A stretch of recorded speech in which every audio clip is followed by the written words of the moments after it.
Hello students, myself Assistant Professor Namrita Khilochia, Rafael BBA College, Vapi. In the subject Human Resource Management, we are moving with the unit number 2, that is HRP. In this chapter, we are continuing with the question that is process of HRP, which is divided into 5 stages. Apart from which we had discussed step number 1, that is environmental scanning, step number 2, that is organizational objectives and policies, and step number 3A, that is HR need or demand forecasting and its method. Now, in today's session, we will be going to discuss about step number 3B, that is HR supply forecast and its methods. Personnel demand analysis provides the manager with the means of estimating the number and kind of employees that will be required. So demand forecasting से पता चलता है कि कितने number of employees चाहिए future में and कैसे quality वाले चाहिए. The next logical step for the management is to determine whether it will be able to procure the required number of personnel and the source of such procurement.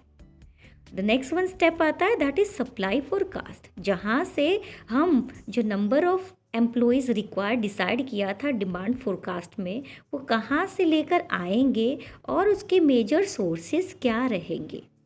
This information is provided by step number 3B, that is supply forecasting. Supply forecast determines whether the HR department will be able to procure the required number of personnel. Specifically, supply forecast measure the number of people likely to be available from within and outside the organization. After estimating manpower demand, it is necessary to turn to manpower supply, and there are two sources of manpower supply, that is internal supply and external supply.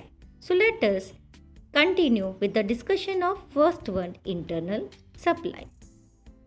Following are different methods to forecast internal supply of manpower. See, here internal supply means what?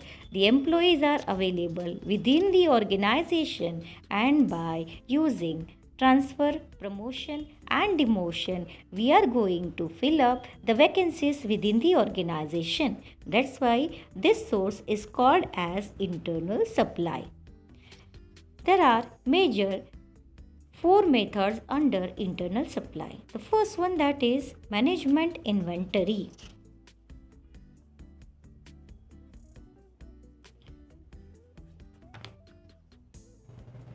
Here, following are methods. Let's talk about management inventory. HR audits summarize each employee's skills and abilities. In short, analysis of the present employees can be greatly facilitated by the HR audit.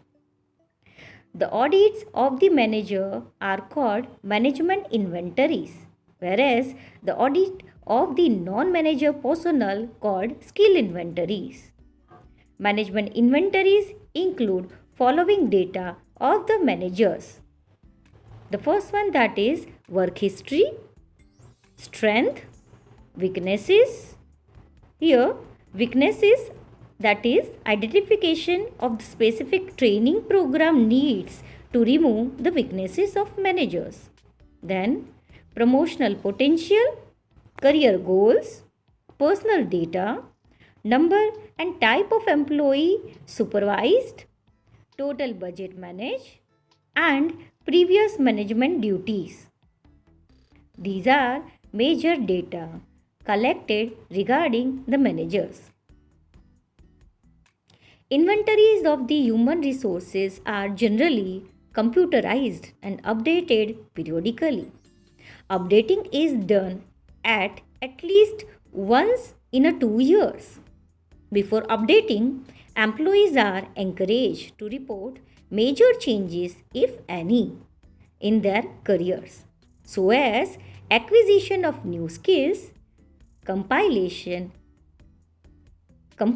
of the university degree, change duties, seminars attended by him, papers published by him, and the like progress will be included in the updation. The next one, method of internal supply, that is skill inventory.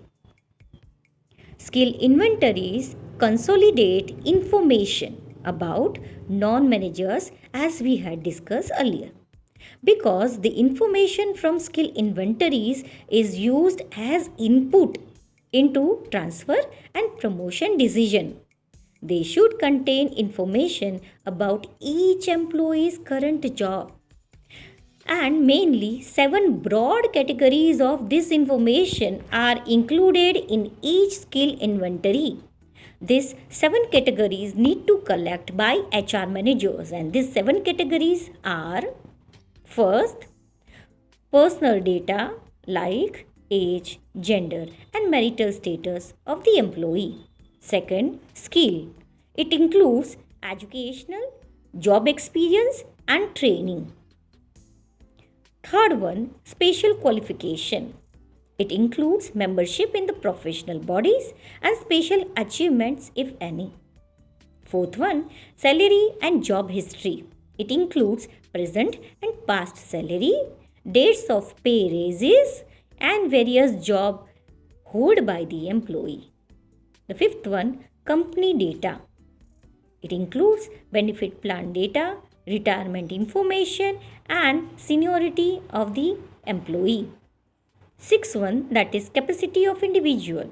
It includes scores on psychological and other tests, health information also included in the capacity of individual. And seventh one, criteria, that is special preference of individual. It includes geographic location and type of the job. The popularity of the skill inventories has increased with the proliferation of computers. The third one, method for using the present employee, that is condition of the work and absenteeism.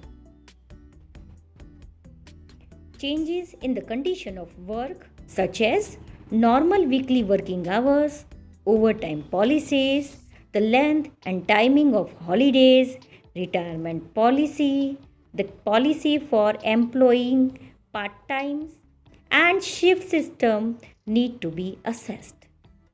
Absenteeism is understood as unauthorized absence from work. It amounts to absenteeism when an employee is scheduled to work but fail to report for the duty. Algebraically, absenteeism is calculated with the help of formula, that is number of person minus days lost divided by average number of person multiplied by number of working days whole multiplied by 100. Absenteeism obviously reduces the number of employees available for work. The next one, method for internal supply, that is turnover rate. Turnover rate is the traditional and simple method of forecasting internal supply. Again, this method algebraically formulate with the help of formula, that is number of separation during 1 year divided by average number of employees during the year whole multiplied by 100. Labor turnover is caused by resignation, retirement, or death of some of the existing employees. The management has to keep in mind the extent of labor turnover thus caused. Through this method of measurement is not completely reliable, it is useful for inter-firm comparison. Especially, this method does not help us to know how many workers have remained continuously with the firm during the year as a whole. So these are the 4 methods under internal supply. Now let us discuss external supply. The manager in charge of manpower planning has to arrange for the supply of labor to meet fully with the firm's requirement of labor. If adequate labor is not available from internal sources, the manager must try to tap or found the employees from external sources. This search may be wide enough to cover the labor market in the country as well as whole, or it may be limited to the local market only, depend on the company's objectives and policies.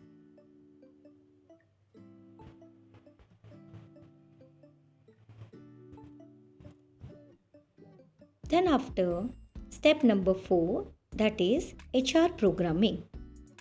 Once an organization's personnel demand and supply are forecast, the two must be reconciled or balanced in order that vacancies can be filled by the right employees at the right time, which is called as HR programming. Now, HR programs can be formulated on the basis of the situation. The situation might be, first one, either the surplus situation.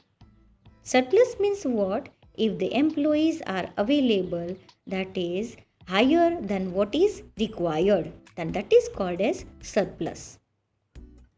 It requires different programs like downsizing, pay reduction, demotion, transfer, work sharing, hiring freeze for certain duration, natural attrition, early retirement option, that is also called as VRS, voluntary retirement scheme, and retraining. On the other side, if the required or current employees are less than what is required or forecasting amount or number of employee, then that is called as shortage. In case of shortage of employees, different programs will be implemented in the organization are overtime, temporary hiring of the employees, outsourcing, retrained or transfer, turnover or reduction, new external hires, and technological innovation as a substitute of the human. So these are major plans require and programs require with HRP process. The next one step, that is step number 5, HR plan implementation. HR plan implementation and control and monitoring we will be going to discuss in the next one session. Thank you, students.